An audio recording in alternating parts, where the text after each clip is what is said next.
Yun mga utol, good morning at welcome back dito sa lop natin. So ngayong umaga mag-aabang tayo ng mga pang north natin dahil kagabi kinarga natin sila sa training ni Boss Wins at ang release point ay Talavera, Nueva Ecija. Pinawalan niyo ang mga ibon sa release point kaninang 7:30, medyo late na napawalan yung mga ibon gawa nga nung mapag dun sa release point saka medyo cloudy. So dito nga sa atin maulap.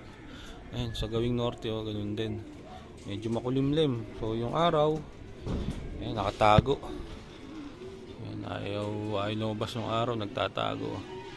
So yun nga, maulap. Medyo makulimlim. Pero wala namang ulan. At yun nga, napawalan naman na yung mga ibon.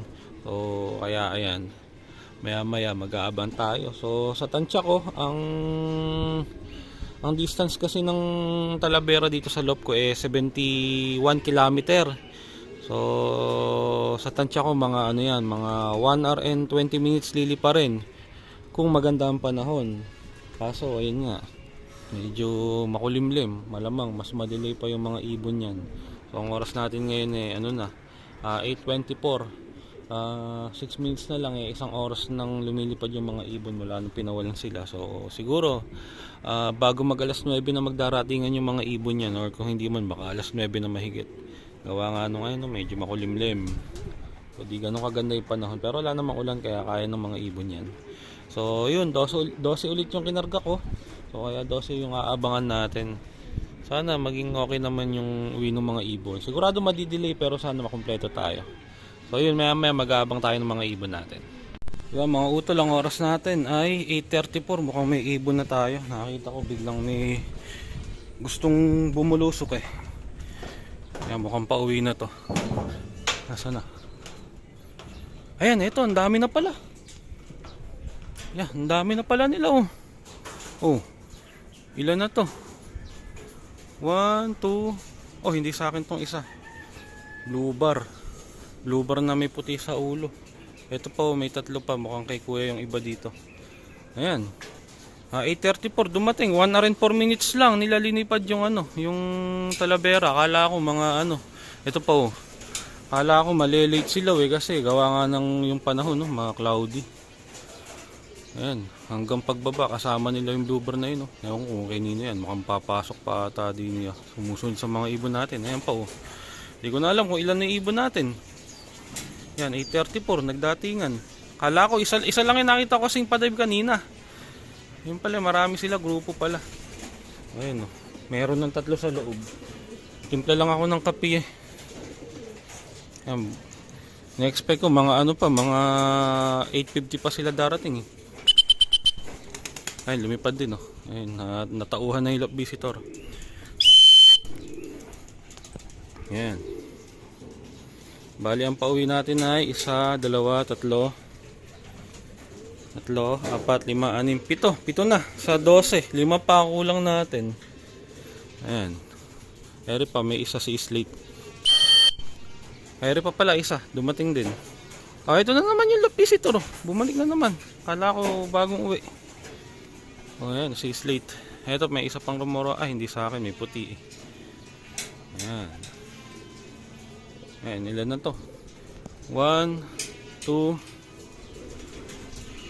3, 4, 5, 6, 7, 8, 9. Siyam na. 3 na lang kulang. Maganda pa yung naging uwi nila. Akala mo nga naman yun. Akala ko mahihirapan sila gawa nga nung cloudy. So halos yan sa daanan din nila. Ganun din pero siyam na yung pauwi natin.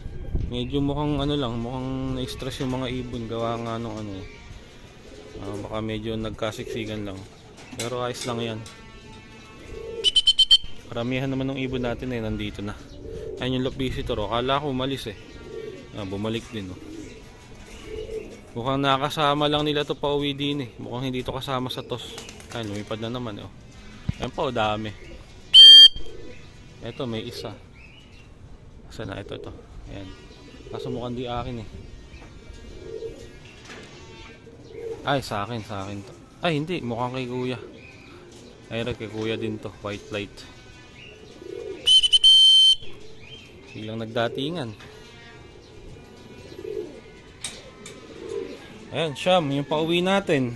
Kulang pa ng 3. So 3 pa yung aabangan natin. May isa pa uwi, atin ata ito. Ito atin nga ito. Yan, pang 10. Sino to? Yung na-late natin kahapon yan. Ito yung pinaka last bird natin kahapon yan. Medyo okay naman yung uwi niya. Ito pa isa. Pang 11. So isa na lang kulang natin. Yan. Ang kulang na lang natin ay yung estimate nito. Ayun yung isang na-late kahapon na kapatid niya. Ang kulang natin ngayon. Isa na lang kulang.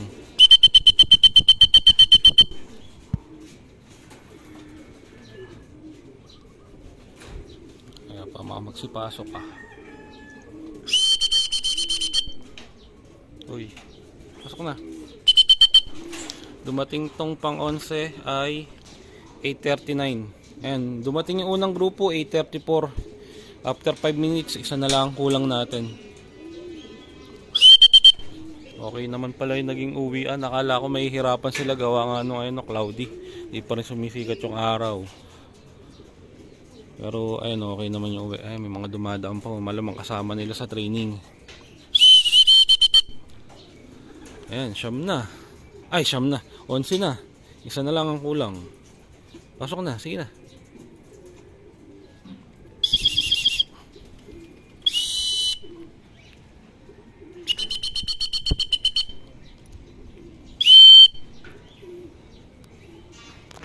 May pang pumasok eh.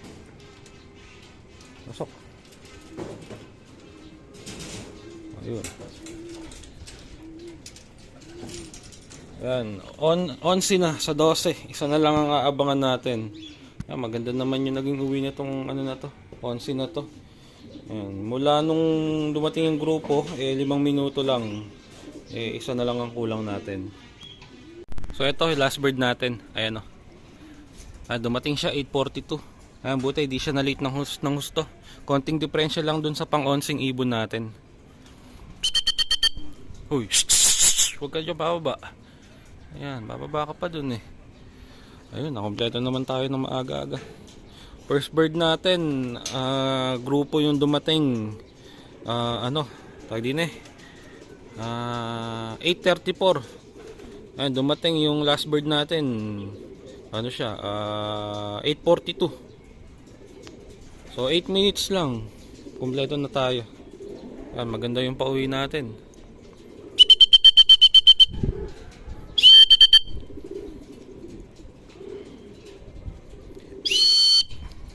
Pasok. Ayun, kumpleto na yung 12 na kinarga natin. Maganda yung pauwi natin. Nakala ko talaga magpapahirapan ngayon. Gawa nga nung sa lagay ng panahon. Maulap tapos mapag dun sa release point. Pero okay naman yung uwi ng mga ibon. So ina-expect ko nga kung maganda ang panahon, mga 1 hour and 20 minutes nila lilipa rin yung release point kanina. Pero ayun, 1 hour and 4 minutes lang nila kinuha. So okay na yung uwi ng mga ibon kahit pa paano. Medyo napagod lang sila pero okay lang yan. 2, 4, 6, 8, 10, 12. So ayun, 12. So pahinga muna yung mga ibon at maya maya kakain sila. Ayan sila oh. So maya maya na lang ulit pagka magpapakain na tayo. Ayun, dito tayo sa mga stock bird muna. Ayan, nagpakain tayo ng mga breeder natin dito. Ayan yung mga hen. Ito yung mga kak. Ayan. Ayan, dalawang section yung sa kak kasi mas marami nga yung barako kaysa dun sa hen. Ayan, yun na lahat ng hen natin eh. Ayan, saka nga si Maamo sa baba. Tapos sa mga barako naman, ito na lahat. Ayan sila. Mas okay na sila dito. Mas naging maganda kondisyon ng mga breeder natin. Mula na naisang pa dito sa aviary ng ng loop natin. Hindi kagaya nung nasa baba sila nung nag-uulan. Talagang hirap ma-kondisyon ng maayos yung mga ibon. Ayun, okay sila oh. Biglang kuminis yung mga ibon. Ayan. Dito ang nakalagay ay 10. Ayan, yung lahi nila makabulit, saka si white flight, saka 747 nandito. Ayan. Saka may ilang piraso dyan na ililipad ko ng south, yung mga finisher nung nakaraan dun sa lop ni kuya. Ayun, dilipat ko sila ng south. Finisher ng Kalbayog saka yung finisher ng Santa Ana. Yung lahi din nila bullet. Yan, lahat ng stock bird natin, oh. Ang dami nila din, eh. Yan, baka makulungan na natin tong ano, isang section. Baka mailipat ko na dito yung mga pang south natin, saka yung ilang pang summer sa baba. Baka maikulong ko na bukas. So bubunutan ko na kasi sila ng pakpak. Tas naayos ko na rin tong taas, oh. Yan, napalitan na natin, sarado na. Kasi ito na nga lang yung ano, yung daan papuntang viewing. Ayun, oh. So ganyan na lang ang ginawa ko. Para sarado, hindi na naaanggihan ng tubig. Kasi pagka malakas ang ulan, saka malakas ang hangin, pumapasok din yung tubig dyan, eh. Yan, pero ngayon hindi na, kasi sarado na siya, oh. Yan, ganyan yung ginawa ko na lang na pinto. Simple lang. Ayan. So yan.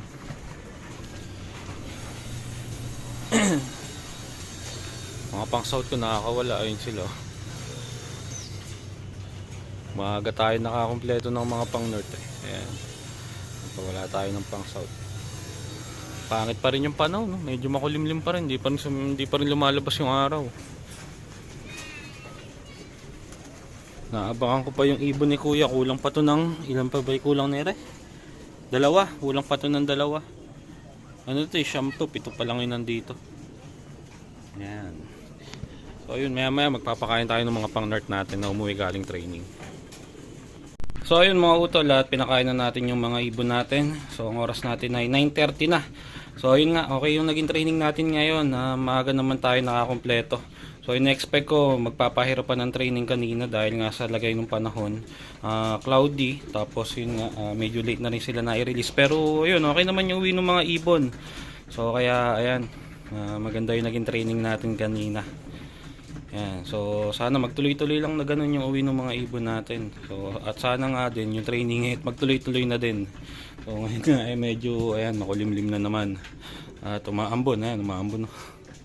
So sana wag naman ang maging maulan yung panahon kagaya ng mga nakakaraan, para yung mga ibon natin magtuloy-tuloy na yung training. Ayan. So kahapon galing sila ng ano, Kabanatuan, tas ngayon naman ay Talavera. So nitong mga nakakaraan, eh dire-diretso yung naging training ng mga ibon natin. So yung bago nga pala yung dalawang training na to, eh nakapag-Saragosa pa sila. Kaya ayan, sana lang talaga magdire-diretso na yung training ng mga ibon natin. So ayun, tapos na kumain yung mga ibon natin. At hanggang dito na lang din yung video natin mga utol. Maraming salamat sa panonood. Kita-kita na lang ulit tayo sa susunod na video natin.